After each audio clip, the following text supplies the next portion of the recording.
Great moments are born from great opportunity.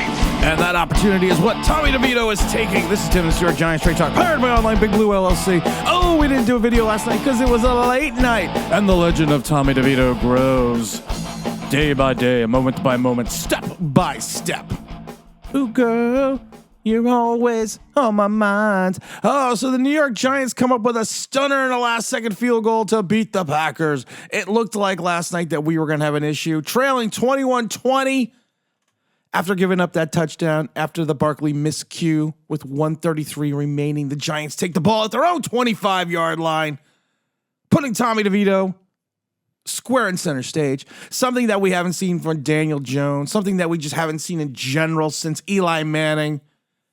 As the kid from Cedar Grove, New Jersey, 8 plays, 57 yards, to set up Randy Bullock's 37-yard field goal as time expired on Monday. It was one of those the Giants play under Dable, and it's not a criticism or a slight to Dable, but under Dable, the Giants just play some weird games. They're boring. They're competitive. They're non-competitive for a while. They're not entertaining for a while. Then you get down to the final moments, and they're a little bit more exciting to watch. It's just the way they play football. Right now, what's not to love about Tommy DeVito? He is doing everything that your $160 million quarterback can't do. He stays upright in the pocket. 0 sacks last. If you want to talk, everyone wants to talk about how great Tommy DeVito was. Everyone wants to talk about how Kayvon Thibodeau played. Everyone wants to talk about the great win itself, but nobody wants to talk about the offensive line. 0 sacks. Tommy ran. They took Kafka and Dable took advantage of the over-aggressiveness of the Packers defense, and we've talked about this before. They've done this with Daniel Jones. You take advantage of the over-aggressiveness, and you have these large running lanes. Tommy, until that last drive, passes were kind of off. Some people are going to blame the wind, but there were guys he did miss that were wide open. And it's going to be interesting to see how we progress against the Saints, the Rams, and the Eagles twice. I'm not crazy to think this is a playoff bound team because of the fact that you lose one more game, you're toast, you're done.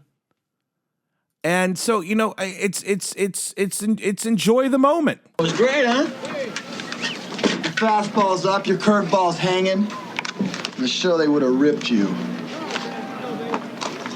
Can't you even let me enjoy the moment? The moment's over. But in the online Big Blue world, the moment is over. It's time to get ready to go play the Saints.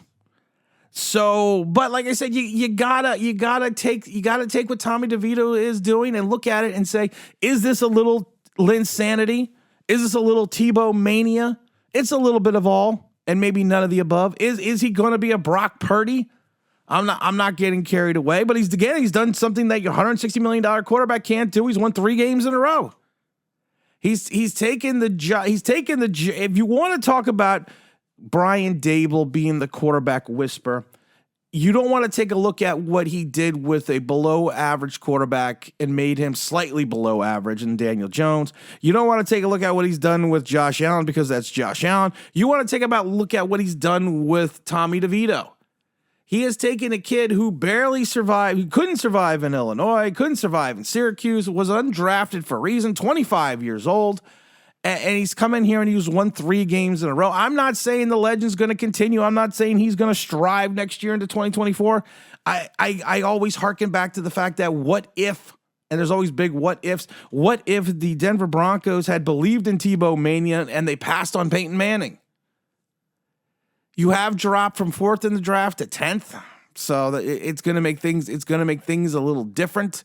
We still have some issues on defense. We are still 5-8, and people are going to talk about the fact that how we're only 1 game out of the wild card spot, but there are 5 teams ahead of us that are 6-7. So to the intelligent fan, to the smart fan, to the online Big Blue listener, you understand what this is. You see what this is. Tommy DeVito had 71 yards rushing last night on 10 attempts. 45 of them came in the first half. And it was Kafka and Bobby Johnson who suggested that Tommy DeVito used his legs to kind of go after the Packers' aggressive defense. Which was a perfect game plan, which was a perfect timing. And I've always said this before: Daniel Jones is not a running back quarterback. He is a quarterback who can run. And Tommy DeVito is a running quarterback. Tommy DeVito is a scrambling quarterback. And now, is this going to transition into an extended 10-year career and lead the Giants to 2 Super Bowls? Probably not. But right now, if you take a look at moments in sports, there are certain moments in sports that are so prevalent that you remember. You remember, like I said, you remember Linsanity. You remember Tebow time. And right now for these 3 games, you're gonna remember Danny Cutlets. Can we stop coming up with the stupid fucking nicknames? Oh dear Lord. We went from Danny Dimes to Danny Cutlets, or Tommy Cutlets. Oh my God, can we just stop the stupid fucking nicknames, please? It's so annoying. And again, that's just the old timer and me being cynical, but it's just so annoying, these stupid nicknames. I mean, it's not like we have Derek Jeter has a cool nick like the captain. We got Tommy Cutlets. And you know what's going to be funny and what's going to be interesting?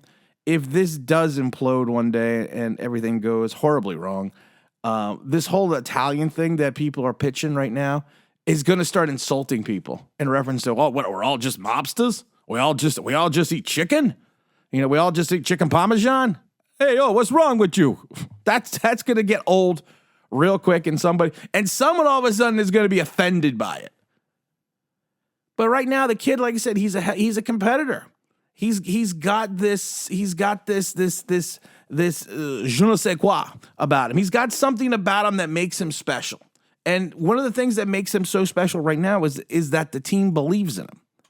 And when the team believes in you, and we talked about this in Jalen Hurts. When the team believes in you, when the team rallies around you, that can make all the difference. You can go 17 for 21 for 158.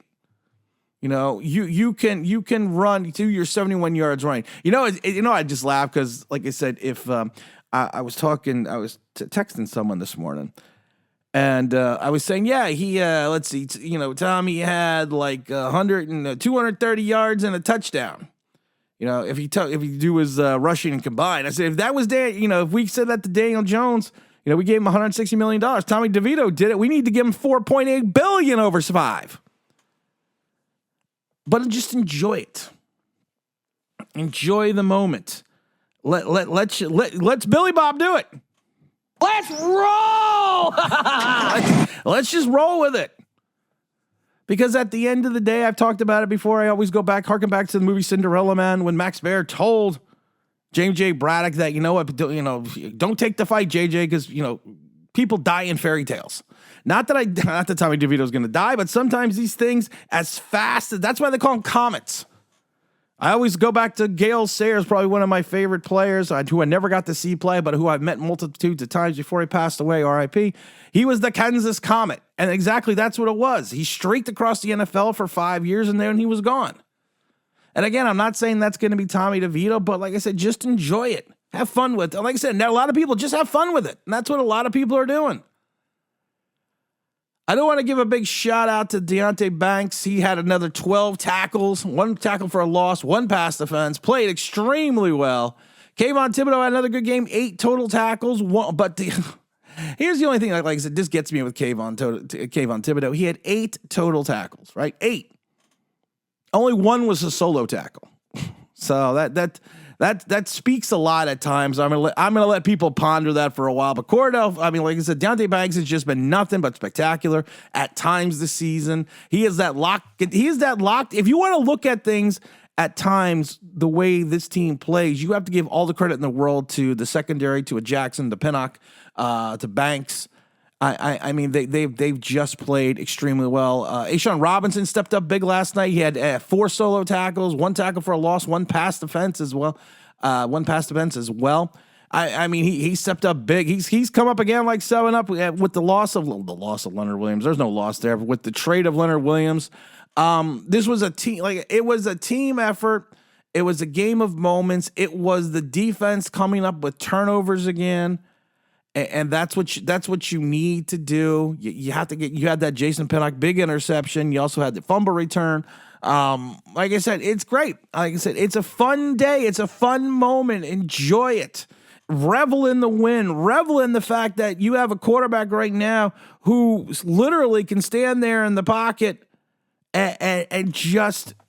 He may not see the entire field. He may not make all the plays, but at least he hangs in the pocket. He tries to make things happen. He goes above and beyond, which is spectacular for what we've seen the last 5 years of quarterback play.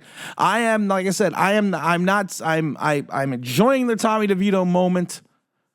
But like I said, it's going to be, I think this is going to be more, these moments are usually more for the fans and not the franchise, because a lot of times the franchise still have a direction. They see things daily that we don't see. So do they think that Tommy is going to be the starter in 2024? I doubt it. Are they going to be content with Daniel Jones and Tommy DeVito going into 2024? I hope not. But like I said, a smart franchise is going to do what John Elway and what they did after Tebow Mania, after making the playoffs, after winning that playoff game against Pittsburgh. They still went the way of Peyton Manning. I'm not saying we're going to go the way of Peyton Manning, but I'm just saying it's just, I'm enjoying the time that we have. I'm enjoying the 3-game winning streak. I'm enjoying a 5-8 team, even though the teams ahead of us are 10-3 and tied in the division in both Dallas and Philadelphia. So just have fun with it. Got a lot of big videos coming up. Will we do a live stream today? I don't know. We'll figure it out later. And as always, don't forget to like. Don't forget to subscribe. Don't forget to ring that bell because you want to know why. That'll be awesome.